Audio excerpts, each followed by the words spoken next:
வணக்கம். இலங்கையின் ஆய்வுச் செய்திகளுக்காக நான் ஹரிணி. இலங்கையில் தமிழர் பகுதிகளில் இப்போதெல்லாம் அனல் வீசும் அரசியல் நடக்கிறது. கடந்த காலங்களில் தமிழர் பகுதிகளில் தேர்தல் வரும்போதுதான் அரசியல் வரும்.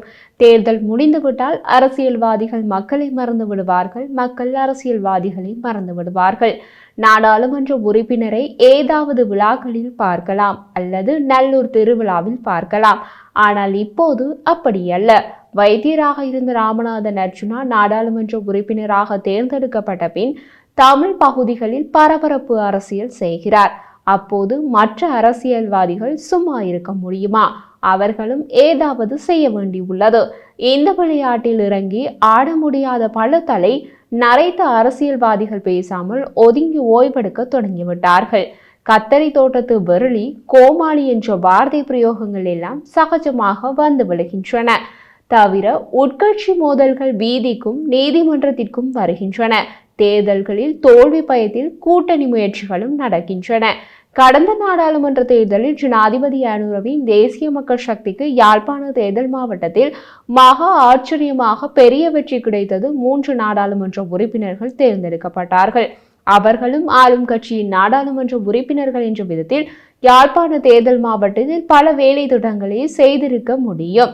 அப்படி எதுவும் செய்யாமல் இருப்பதால் அவர்களை கத்தரி தோட்டத்து வெருளி என்று நாடாளுமன்றத்திலேயே விமர்சித்தார் அர்ஜுனா எம்பி. அதை கேட்டு அவர்கள் ரோஷத்துடன் யாழ்ப்பாண தேர்தல் மாவட்டத்தில் நல்ல திட்டங்களை கொண்டு வந்தார்கள் என்பது தெரியவில்லை. தேசிய மக்கள் சக்தியின் யாழ் மாவட்ட நாடாளுமன்ற உறுப்பினர் கருணாநாதன் இளங்குமரன் தோளில் போடப்பட்ட பையுடன் பாகிஸ்தானுக்கு பயணம் செய்தார் என்று ஒரு போட்டோ வெளியானது. பாகிஸ்தானில் போய் என்ன செய்தார் என்றும் தெரியவில்லை. அங்கு அவர் பேசிய காணொலி ஏதும் வெளியானதாக தெரியவில்லை. பாகிஸ்தானில் பேசப்படும் மொழி உருது. ஒருவேளை அவர் உருது மொழியில் பேசியிருக்கலாம். தேசிய மக்கள் சக்தியின் யாழ் மாவட்ட நாடாளுமன்ற உறுப்பினர் கருணாநாதன் இளங்குமரன் நாடு திரும்பி கருத்து தெரிவித்துள்ளார். அதில் அவர் தமிழர்களின் மதிப்பை சீர்குலைப்பதற்கு கோமாளி ஒன்று நாடாளுமன்றத்திற்கு வந்துள்ளது என தெரிவித்துள்ளார். அவர் மேலும் தெரிவித்த போது, இவ்வுலகில் தமிழர்களுக்கென தனி மதிப்பு உள்ளது. அந்த மதிப்பை சீர்குலைப்பதற்கு அவ்வப்போது துரோகிகளும் கோமாளிகளும் வந்து செல்வது வழமை. அப்படித்தான் இம்முறையும் கோமாளி ஒன்று நாடாளுமன்றம் வந்துள்ளது. பிரதேசவாதம் பேசி தமிழர்களை பிரித்தாள்வதற்காக கைகூலியாக வந்துள்ள இந்த நபர் கத்தரி தோட்ட வெருளிகள் பற்றி கதைப்பது வெட்கக்கேடாகும். இலங்கையில் வாழும் அனைத்து மக்களும் சம உரிமைகள் உள்ளன. எவரும் இரண்டாம் தர பிரஜைகள் அல்லர் என்ற நிலைப்பாட்டிலேயே தேசிய மக்கள் சக்தி உள்ளது. நாட்டில் வாழும் அனைத்து இன மக்களையும் ஒன்றிணைக்கக்கூடிய கட்சிதான் தேசிய மக்கள் சக்தி. மாற்றம் வேண்டும் என்பதற்காகவே யாழ் மக்களும் எமக்கு அமோக ஆதரவை வழங்கினர். இந்த மக்கள் ஆணையை புரிந்து கொள்ள பக்குவமில்லாத அரசியல் கோமாளி தற்போது விமர்சன அரசியலை முன்னெடுத்து வருகின்றது. சமூக வலைதளங்களில் பிரபல்யம் அடைவதற்காக விமர்சனங்களை பேசி தன்னையும் தன்னை சூழவுள்ள ஒரு சிலரை பற்றி மட்டுமே பேசும் கோமாளிகளுக்கெல்லாம் தலைவர்களாக முடியாது என்பதை புரிந்து கொள்ள வேண்டும். இணைந்து வாழும் எங்களை பிரதேசவாசத்தை கிளப்பிவிட்டு பிரித்தாள முடியாது என்பதை கூறி வைக்க விரும்புகின்றோம். தென்னிலங்கையில் மஹிந்தவும் அவரின் சகாக்களும் செய்த அரசியல் பாணியை வடக்கில் செய்வதற்கு இந்த கோமாளி முற்படுகின்றது என குறிப்பிட்டுள்ளார். மறுபக்கத்தில் தையட்டி விகாரை தொடர்பான விஷயம் யாழ்ப்பாணத்தில் மிகவும் பரபரப்பாக அடிபடுகிறது. நேற்று யாழ்ப்பாணத்தில் தையட்டி காணி உரிமையாளர்கள் நடத்திய ஊடகவியலாளர் சந்திப்பின் போது தையட்டி காணி உரிமையாளர்கள் கூறிய போது, தேர்தல் களங்களில் தேசிய மக்கள் சக்தியின் இன்றைய நாடாளுமன்ற உறுப்பினர்களின் மூவரும் எம்முடன் இவ்விடயம் தொடர்பில் பேசினார்கள். அப்போது அவர்கள், கடந்த கால யாழ்ப்பாண நாடாளுமன்ற உறுப்பினர்கள் போல நாம் இருக்க மாட்டோம். கடந்த அரசுகள் போலல்லாது நாம் ஆட்சிக்கு வந்ததும் இவ்விடயம் தீர்க்கப்படும் என எமக்கு வாக்குறுதியும் வழங்கியிருந்தனர். ஆனால் இன்று வாக்குறுதி வழங்கிய தேசிய மக்கள் சக்தியின் இன்றைய நாடாளுமன்ற உறுப்பினர் மூவரும் பொம்மைகள் போன்று வாய் பேசாது உள்ளனர் என்று பகிரங்கமாக குறிப்பிட்டார்கள். இதற்கு தேசிய மக்கள் சக்தியின் யாழ்ப்பாண நாடாளுமன்ற உறுப்பினர்கள் மூவரும் என்ன பதில் கூறப்போகிறார்கள் தெரியவில்லை. அர்ஜுனா எம்பி என்ன சொல்கிறார்? தையட்டி விகாரை தொடர்பாக பாதிக்கப்பட்ட மக்கள் இன்று எனக்கு தொலைபேசி அழைப்பை ஏற்படுத்தி இருந்தார்கள். இருவர் என்னுடன் கதைத்திருந்தார்கள். அவர்களுக்கு நடுநிலையானதாக எனது கருத்தை தெரிவித்திருந்த போதும் மிகவும் தெளிவாக அதை ஏற்றுக்கொண்டார்கள். விகாரை அதிபதி அவர்களிடம் நேற்று கதைத்ததாகவும் நான் வந்து போயிருந்ததாகவும் அவர் சொன்னதாகவும் கூறியிருந்தார்கள். பொதுமக்களிடம் வாக்கு பிச்சை கேட்டு பிரதிநிதியாக வந்த நான் ஒருபோதும் பொதுமக்களின் நலன் சார்பாக அல்லாது தனிப்பட்ட அரசியல் லாபங்களுக்காக எந்த நடவடிக்கையும் எடுக்கப் போவதில்லை. அப்படி எடுப்பதற்கு நான் வீணாய் போன வீடோ காத்து போன சைக்கிளோ அல்ல. திசையில்லாத திசைக்காட்டிகள் 3.5 யாழ்ப்பாணத்திலிருந்து பொதுமக்கள் தெரிவு செய்திருக்கிறார்கள். முதுகெலும்பற்ற இந்த மூவரும் கத்தரி தோட்டங்களுக்கு வேண்டுமென்றால் விரலிகளாக இருந்துவிட்டு போகலாம். ஆனால் மக்களுக்கானவர்களாக தெரியவில்லை.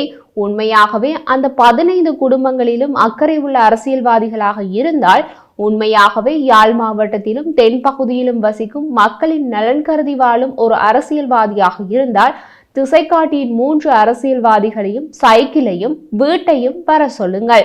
நானும் அங்கு சென்று போலீசார் மற்றும் துணை படைகளையும் கூப்பிட்டு, அது மட்டுமல்ல நியாயமானவர் என்று பெயர் எடுத்த கௌரவ ஆளுநரையும் அழைத்து கொண்டு, அது தவிர மேலும் பல அரசு அதிகாரிகளையும் அழைத்து கொண்டு நேரடியாக சென்று விகாராதிபதியுடன் அரசின் பிரதிநிதிகளுடனும் இது பற்றி மனம் திறந்து விவாதிப்போம். விகாராதிபதியின் கூற்றுப்படி, அது தவிர மக்களின் கூற்றுப்படி எந்த ஒரு சட்ட நடவடிக்கையும் எந்த விகார தொடர்பாக எந்த ஒரு அரசியல்வாதியும் மேற்கொள்ளவில்லை.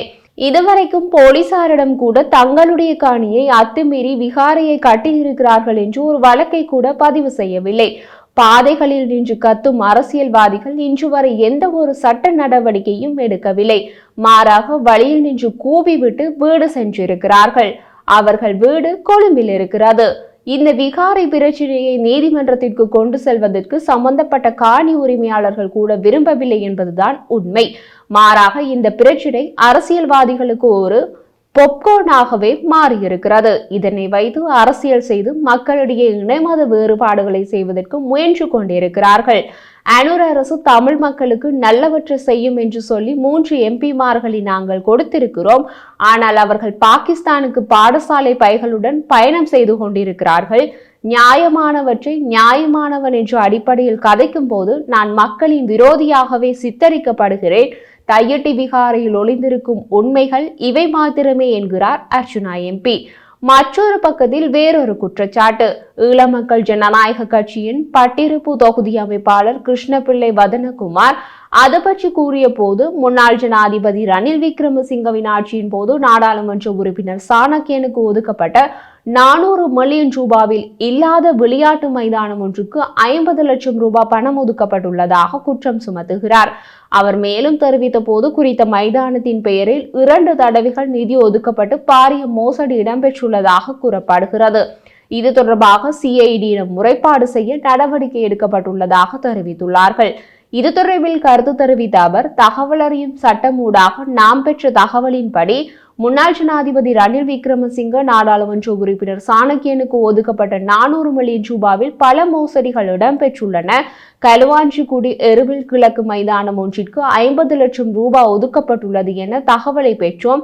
இருந்த போதும் அவ்வாறு இல்லாத மைதானத்திற்கு நிதி ஒதுக்கப்பட்டுள்ளதை கண்டறிந்தோம். இதன் பின்னர் இது தொடர்பாக பிரதேச செயலகத்தில் தகவல் அறியும் சட்டம் மூலம் தகவலை பெற்ற போது எருவில் தெற்கு பகுதிக்கு மாற்றப்பட்டுள்ளதாக தெரிவித்தனர். இதில் முதலில் கிழக்கில் உள்ள மைதானத்திற்கு எனவும் பின்னர் 2வது முறை எருவில் தெற்கு மைதானத்திற்கு என எழுத்து மூலமாக தகவல் தந்தனர்.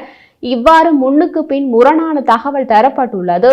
அதேவேளை ராசமாணிக்கம் ஞாபகார்த்த மண்டபத்திற்கு 2 கோடி ரூபாய் ஒதுக்கப்பட்டதாக மாவட்ட செயலகம் தகவல் அறியும் சட்டம் மூலம் தெரிவித்திருந்தது.